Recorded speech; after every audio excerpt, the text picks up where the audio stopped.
예, 안녕하세요. 저는 UPS의 김경환 목사입니다. 저는 M2PS 어, 멘토 사역을 하고 있습니다.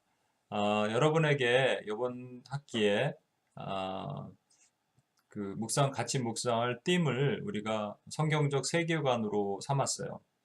성경적 세계관이라는 건 무엇이냐면 하나님의 성경이 우리 전 세계를 움직이신다라는 것이죠. 그러니까 하나님께서 운행하신다라는 것.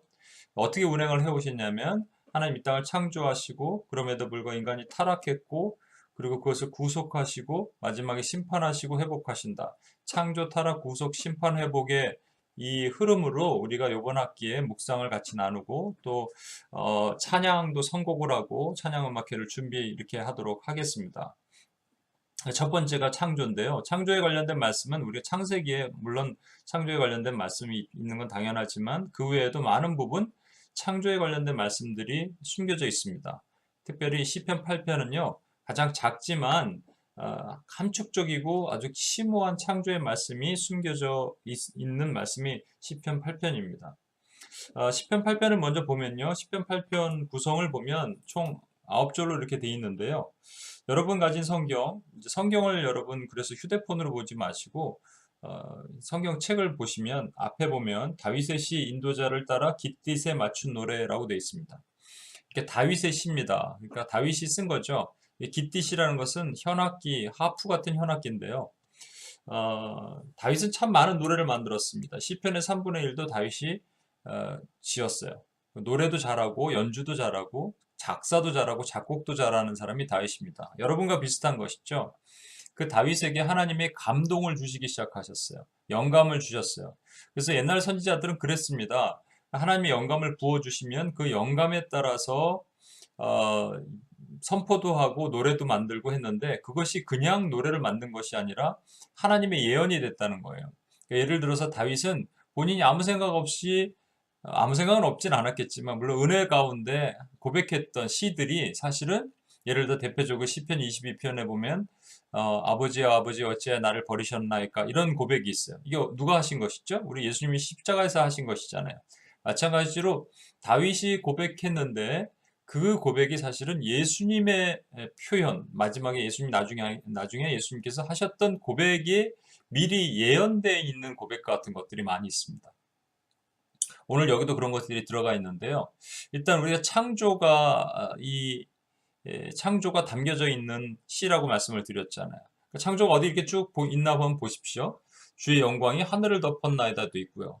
주의 이름이 온 땅에 어찌 그리 아름다운지요. 이런 부분도 있죠. 그 다음에 여기 보십시오. 주의 하늘과 달과 별, 이거 손가락으로 만드신, 그죠?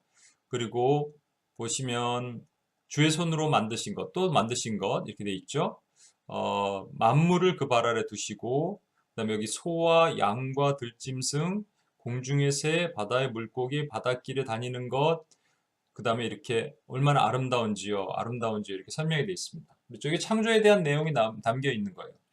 다윗이 왜 이 시를 썼는지 우리 알지 못하고 언제 썼는지 모릅니다. 그러나 우리가 그냥 추정하는 것이죠. 다윗이 어느 날 이렇게 양들을 치다가 소년 다윗, 어린 다윗이 이 들판을 바라보고 신의 계곡가를 바라보면서 하나님이 그 자연을 창조하신 하나님의 그 경외로움을 찬양하기 시작했을 것이다. 라고 생각할 수 있고요. 또 하나는 여기 해와 달과 별도 나오거든요. 그러니까 밤하늘을 바라보면서 밤하늘이 여러분 요즘은 이게 매연이 많아서 오염돼 갖고 잘 안 보이지만 시골만 조금만 내려가도 하늘에서 막 떨어질 것 같은 별이 있잖아요.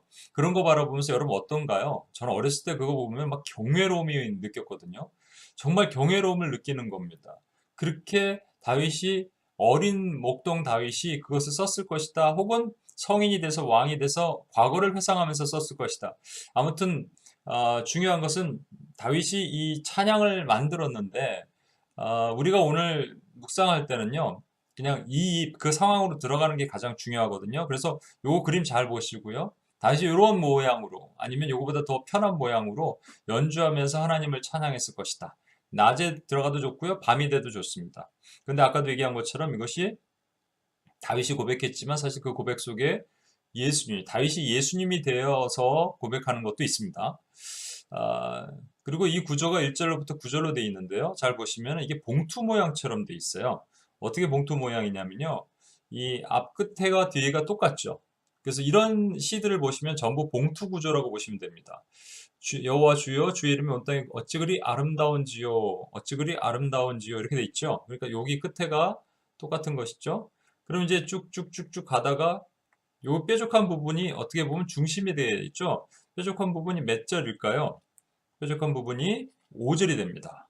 그를 하나님보다 조금 못하게 하시고 영화와 존귀로 관을 씌우셨나이다. 중요한 건 그가 누구냐는 것이죠. 앞에 쭉 들어가 보면 사람이 무엇이기에 주께서 그를 생각하시며 인자가 무엇이기에 주께서 그를 돌보시나이까. 여기 사람은 그냥 사람이고 인자는 사람의 아들이니까 똑같은 말입니다. 그를 돌보시나니까 그를 생각하십니까? 이렇게 하나님이 돌보시고 생각하시는 그가 누굴까요? 다윗입니다. 다윗. 예, 본인 얘기하는 거예요. 본인인데 남의 얘기하는 것처럼 이렇게 썼습니다. 그런데 아까도 말씀드렸죠. 이 그라고 얘기하지만 나중에는 그것이 예수님께서 그 예언을 인용하셔서 사용하시기도 하고 또는 후대에 있는 다른 그 성경 저자들이 그것을 사용할 수도 있다라는 겁니다. 그래서 여러분 보면 아까 말씀드린 것처럼 주의 손가락으로 베푸신 달과 별, 뭐 모든 소의 양과 들짐승, 공중에 나는 그러니까 어느 날 다윗이 보면서 이 자연 만물을 보면서 와 하나님 이걸 창조하셨구나를 깨달은 거죠. 그죠? 인간이 하나님을 찬양하는 것은 이 깨달으면서 시작하는 겁니다. 자, 그 다음에 보십시오. 시편 8장 2절에 보면 갑자기 주의 대적으로 말미암아 어린아이들과 젖먹이들의 입으로 권능을 세우시며 원수들과 보복자들 잠잠하게 하려 하십니다. 이렇게 돼 있거든요. 이 다윗이 왜 갑자기 2절에 이것을 표현했을까? 그것에 대해서 예수님께서 예루살렘에 입성하실 때 어린아이들이 호산나 호산나 하면서 어린아이들이 외치는 장면이 있습니다. 그때 대제사장과 서기관들이 화를 내죠. 노하죠. 그때 예수님께서 이렇게 말씀하십니다. 예수께서 이르시되 그렇다. 이들이 하는 말을 듣고 어린아이와 젖먹이들의 입에서 나오는 찬미를 온전하게 하셨다함을 너희가 읽어본 일이 없느냐라고 하셔요. 그러니까 지금 요 말씀을 인용하신 거거든요. 이때 어린아이가 누굴까요? 어린아이들과 젖먹이들. 뭐 어린아이들과 젖먹이는 아니지만 젖먹이처럼 유약하고 어, 연약한 아무것도 없는 세상에 가진 것 없는 사람들을 얘기하는 거이겠죠. 대표적인 그 중에 한 명이 다윗입니다. 다윗이 목동으로 있을 때가 나이가 그냥 14살, 15살, 16살이에요. 그러니까 소년이에요, 소년. 소년 때 형들은 나이가 많은데 자기 형이 한 7명 있었죠. 근데 다윗은 목동으로서 양을 치고 살았단 말이죠. 그런데 그의 대적자들이 분명히 있었을 것입니다. 그게 곰인 대적자들도 있고 사람일 수도 있고요.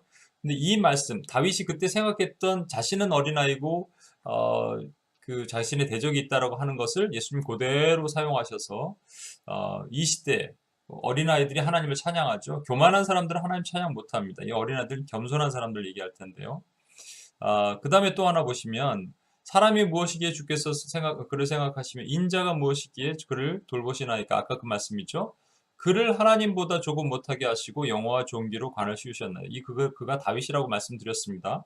그런데 이 말씀을 그대로 히브리서 기자가 인용하는 거예요. 그래서 여기서는 그를 하나님이 아니라 천사보다 못하게 하시며 같은 말입니다. 사실 엘로힘이라고 돼 있기도 하고요. 어디서는 엔젤이라고 돼 있기도 합니다. 그래서 여기서는 하나님보다 조금 못한 인간이 하나님보다 조금 못하다라고 표현하는 것이고요. 여기서는 그가 누구냐면 예수님을 예표하는 거예요. 예수님이 당시 인간의 몸을 입고 왔기 때문에 하나님보다 못하다고 할 수는 없죠. 예수님이 하나님이시니까. 그러니까 인간의 몸을 입고 오신 예수님이 천사보다 조금 못하게 표현하신 거예요. 그러니까 여기서는 문맥상 그가 다윗이 하나님보다 조금 못하게 만드셨다. 그러나 그럼에도 불구하고 여기 보십시오. 그럼에도 불구하고 만물을 인간의 발 아래 두셔서 다스리게 하신 거예요. 그렇죠? 그래서 이 모든 것을 보면서 다스리게 하셨다라는 겁니다. 여러분, 한 가지만 더 얘기하겠습니다. 그러니까 하나님의 행하심을 한번 1절에서 한번 찾아보면 이런 것들이 있겠죠. 다윗으로 하여금 주의 이름이 온 땅에 어찌 그리 아름다운지요 라고 고백하게 하신 하나님도 되겠지만 사실은 그냥 이겁니다. 우리가 하나님의 행하심은 이거예요. 그냥 주의 이름이 온 땅에 아름다우신 하나님이시잖아요. 그렇죠? 또는 영광으로 하늘을 뒤덮으신 하나님. 그렇죠? 그러니까 여기서 지금 우리가 발견해야 될 것은 다윗의 행함이 아니고 하나님의 행하심이에요. 하나님의 일하심입니다. 그래서 하나님의 일하심이 어떻게 있는지를 잘 보면서 우리가 이 묵상을 했으면 좋겠습니다. 여러분 오늘도 귀한 묵상 가운데 은혜 가운데 들어가셨으면 좋겠습니다. 감사합니다.